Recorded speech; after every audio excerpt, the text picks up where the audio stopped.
It's Your Money, sponsored by Strategic Wealth Designers. So in the 1990s, a new investment avenue was created, the exchange-traded fund. Well, today they are one of the most popular investment vehicles and are one of the basic components of a diversified portfolio.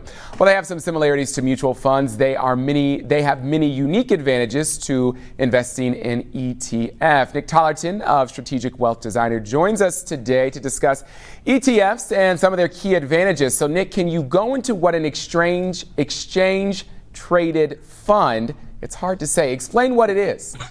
It is. So an ETF, or an exchange-traded fund, is basically just a collection of stocks, commodities, bonds, or just a blend of different investments. It gives you instant diversification, and ETFs can track an index like the S&P 500 or the NASDAQ, commodities, sectors, or just in general other assets.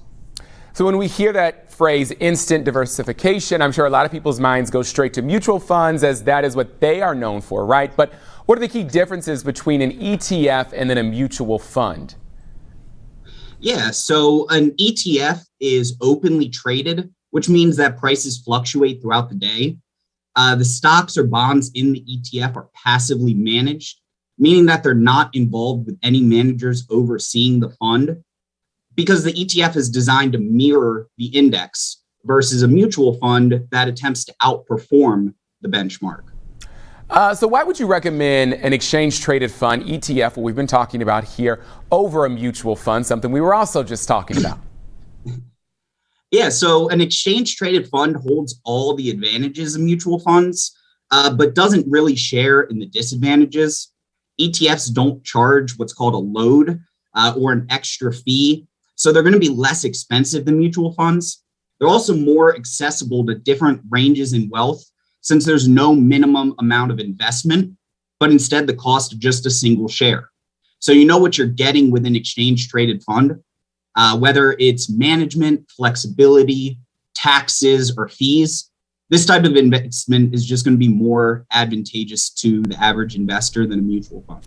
Nick, while we have you, one last question. It's the end of the year. A lot of people on that New Year's resolution will save a little bit more money, be a little bit smarter with the money. What's one tip that everyone can use as we head into the new year? It's a great question. Save first. You can kind of adjust your budget after you put the money away.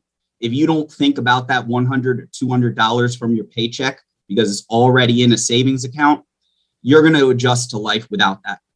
All right. Maybe I'm going to make 2022 the year of saving. Thank you so much, Nick, for joining us here on this Tuesday. And to learn more about this and other business-related news, go to local12.com/community.